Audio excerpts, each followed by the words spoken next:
दोस्तों, मैं गौरव उपाध्याय आज क्लास 12 पॉलिटिकल साइंस का चैप्टर नंबर 6 लोकतांत्रिक व्यवस्था का संकट के महत्वपूर्ण की बिंदुओं को लेकर हाजिर हूँ।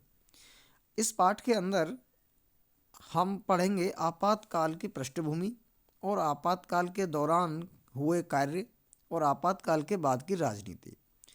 इन तीनों ही पॉइंटों को इंक्लूड करते हुए जितने भी अच्छे पॉइंट इसमें हम शामिल कर सकते हैं वो किए हैं। तो अंत तक वीडियो को देखना, तभी आपके समझ में अच्छे से आएगा और साथ में आपका चैप्टर भी क्लियर हो जाएगा, ये मैं आपसे वादा करता हूँ। तो प्रारंभ करते हैं। सबसे पहला, आपातकाल की पृष्ठभूमि। ये आपातकाल की पृष्ठभूमि कैसे बनी? तो सबसे पहला है आर्थिक संकट।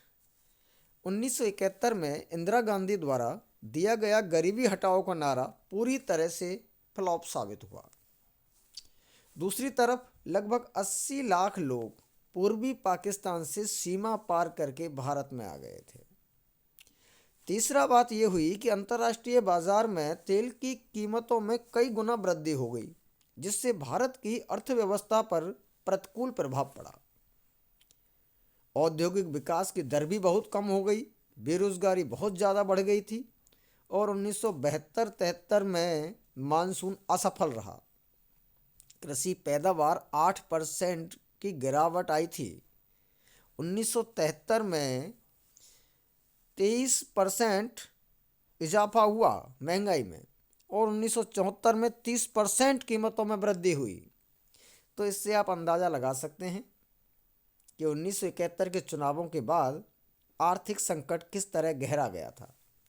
दूसरा है गुजरात छात्र आंदोलन। जनवरी 1974 में गुजरात के अंदर छात्रों के द्वारा एक बड़ा आंदोलन छेड़ दिया। आंदोलन क्यों हुआ? आवश्यक वस्तुओं की कीमतों में वृद्धि के कारण, भ्रष्टाचार के कारण, खाद्यान्न की कमी के कारण यह आंदोलन छेड़ दिया गया। गुजरात में विपक्षी नेताओं ने चुनाव कराने की मांग करी, क्योंकि वहां पर राष्ट्रपति शासन लगा दिया गया था और आखिरकार इंदिरा गांधी सरकार को मजबूर होकर जून 1975 में गुजरात में चुनाव करवाने पड़े और इन चुनावों में कांग्रेस हार जाती है। तो दूसरा कारण रहा आपातकाल की पृष्ठभूमि, जो आधार तैयार हुआ आपातकाल लगने के पीछे, वो पहला आर्थिक, दूसरा गुजरात छात्र आंदोलन। नेक्स्ट बात करते हैं बिहार छात्र आंदोलन। ये बिहार छात्र आंदोलन मार्च 1974 में हुआ। बिल्कुल गुजरात के छात्रों की मांगों को जैसे लेकर ही आंदोलन छेड़ा गया। आंदोलन का नेतृत्व छात्रों के अनुरोध पर जयप्रकाश नारायण ने स्वीकार कर लिया। नारायण साहब ने ये आंदोलन का नेतृत्व करना स्वीकार किया, लेकिन दो शर्तें रखी। पहली शर्त क्या रखी? आंदोलन बिहार तक सीमित नहीं रहेगा और दूसरी शर्त रखी, आंदोलन हिंसक नहीं होगा। इन्हीं शर्तों के साथ आंदोलन से लोग जोड़ने लगे। जेपी ने बिहार की कांग्रेस सरकार को बर्खास्त करने की मांग की। उन्होंने सामाजिक, आर्थिक, राजनीतिक दायरे में समग्र क्रांति, किसका? समग्र क्रांति का आह्वान किया। बड़ा महत्वपूर्ण है ये, समग्र क्रांति का आह्वान किया। और उन्हीं के शब्दों में बात करें तो वो ऐसे सच्चे लोकतंत्र की स्थापना कहते थे। पृष्ठभूमि में चौथा कारण क्या रहा? चौथा कारण रहा आपका न्यायपालिका के साथ संघर्ष। सरकार लगातार न्यायपालिका के साथ टकराव की स्थिति में रही। पहले क्या हुआ? पहला, क्या संसद मौलिक अधिकारों में कटौती कर सकती है? सर्वोच्च न्यायालय का जवाब था, संसद ऐसा नहीं कर सकती। दूसरा क्या था? क्या संसद संविधान में संशोधन करके संपत्ति के अधिकार में काट छांट कर सकती है? सुप्रीम कोर्ट का कहना था, इस तरह संशोधन नहीं किया जा सकता। तीसरा मुद्दा था, संसद ने यह कहते हुए संविधान में संशोधन किया कि वह नीति निर्देशक सिद्धांतों को प्रभावकारी बनाने के लिए मौलिक अधिकारों में कमी कर सकती है, लेकिन सर्वोच्च न्यायालय ने इस प्रावधान को भी निरस्त कर दिया। अर्थात बिहार छात्र आंदोलन के बाद ये चौथा पॉइंट है जिससे आप आपातकाल की पृष्ठभूमि को समझ सकते हैं। अगला पॉइंट है एन रे की मुख्य न्यायाधीश के रूप में नियुक्ति। 1973 में सरकार ने 3 वरिष्ठ न्यायाधीशों की अनदेखी करके न्यायमूर्ति एन रे को मुख्य न्यायाधीश बना दिया और ये जो निर्णय था राजनीतिक रूप से बड़ा विवादास्पद बना रहा। इन सारी चीज़ों के बाद आपातकाल की घोषणा की प्रक्रिया शुरू होती है कि आपातकाल आखिर क्यों लगाया गया, इतना अर्जेंटली क्या हुआ। तो जो तात्कालिक कारण है उसको समझते हैं।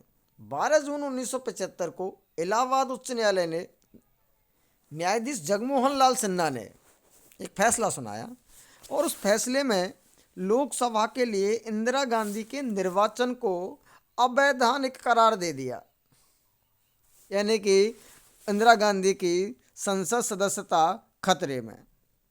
दूसरी तरफ 25 जून 1975 को ही दिल्ली के रामलीला मैदान में एक विशाल प्रदर्शन किया गया और उस प्रदर्शन में राष्ट्रव्यापी सत्याग्रह की घोषणा की। सरकार ने इन घटनाओं के मद्देनज़र जवाब में 25 जून 1975 को आपातकाल लगाने की घोषणा फखरुद्दीन अली अहमद तत्कालीन राष्ट्रपति से करवा दी। महत्वपूर्ण 2 सवाल। आपातकाल की घोषणा कौन करता है? तो भारत के राष्ट्रपति करते हैं। किसके कहने पर करते हैं? सरकार के कहने पर करते हैं। तो इस प्रकार भारत में आपातकाल इमरजेंसी लगा दी गई।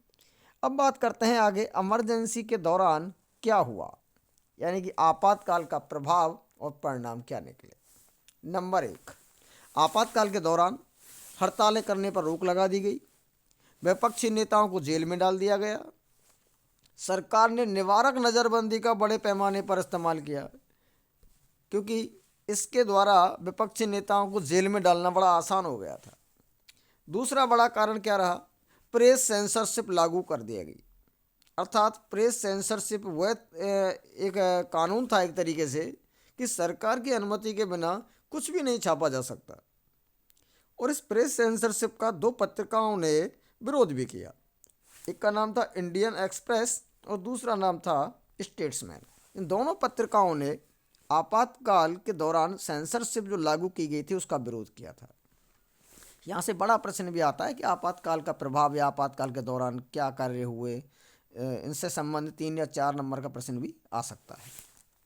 तीसरा पॉइंट है इसमें, आपातकाल के विरोध में हिंदी लेखक फणीश्वर नाथ रेणु ने तथा शिवराम कारंत ने अपनी उपाधियां लौटा दी। ये फणीश्वर नाथ रेणु हिंदी लेखक हैं, इनको पद्मश्री मिला हुआ था, जबकि शिवराम कारंत कन्नड़ लेखक हैं, इनको पद्म भूषण मिला हुआ था। इन दोनों ने आपातकाल के विरोध में अपनी उपाधियां त्याग दी। आपातकाल के दौरान चौथा और कार्य क्या हुआ? 42वां संविधान संशोधन हुआ और इस संशोधन के द्वारा कार्यकाल 5 से बढ़ाकर लोकसभा का 6 वर्ष कर दिया गया। देश की विधायिका का कार्यकाल 5 वर्ष से बढ़ाकर 6 वर्ष कर दिया गया। ये 42वां संविधान संशोधन जो हुआ ये 1976 में हुआ, इंदिरा गांधी के समय हुआ। बड़े पैमाने पर संविधान में बदलाव हुआ, इसलिए इस 42वें संविधान संशोधन को मिनी संविधान का या की संज्ञा दी जाती है। आगे बात करें और क्या हुआ? आपातकाल के सबक। आपातकाल से हमने क्या सबक ग्रहण किया, क्या सीख मिलती है?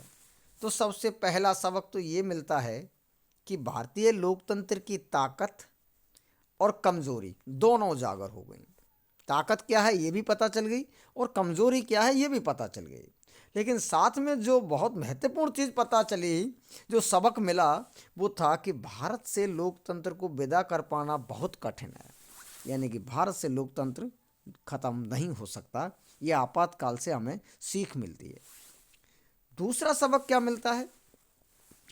दूसरा सबक ये मिला कि जो आंतरिक अशांति के आधार पर आपातकाल की घोषणा की गई थी, अब ऐसे आपातकाल नहीं लगाया जा सकता। अर्थात आर्टिकल 352 में संशोधन किया गया और इसमें आंतरिक अशांति शब्द के स्थान पर शब्द जोड़ा गया सशस्त्र विद्रोह, और साथ में एक प्रावधान और जोड़ दिया कि अब केवल प्रधानमंत्री की सलाह या कहने पर राष्ट्रपति जी आपातकाल की घोषणा नहीं कर सकते, बल्कि राष्ट्रपति को लिखित में मंत्रिमंडल द्वारा ये ऐसा प्रस्ताव दिया जाएगा, तभी वो आपातकाल की घोषणा कर सकते हैं। तीसरा क्या आपातकाल से सबक मिलता है? तीसरा ये मिला कि अब आगे अधिकारों के प्रति जो नागरिक हैं वो बहुत ज़्यादा सचेत हो गए, और आपातकाल की समाप्ति के बाद तो अदालतों ने भी व्यक्ति के नागरिक अधिकारों की रक्षा में बड़ी सक्रिय भूमिका निभाई।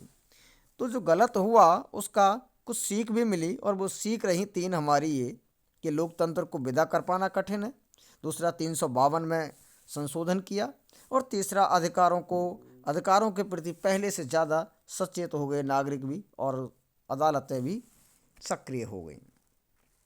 बात करते हैं आपातकाल के बाद की राजनीति।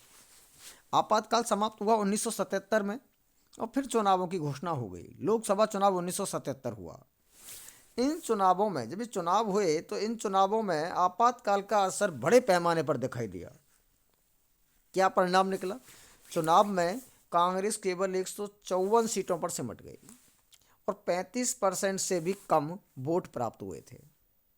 जबकि दूसरी तरफ जनता पार्टी और उसके सहयोगी दलों को कुल मिलाकर 542 सीटों में से 330 सीटों पर विजय मिली, और इसमें भी अकेली जनता पार्टी ने 295 सीटों पर जीत प्राप्त करी।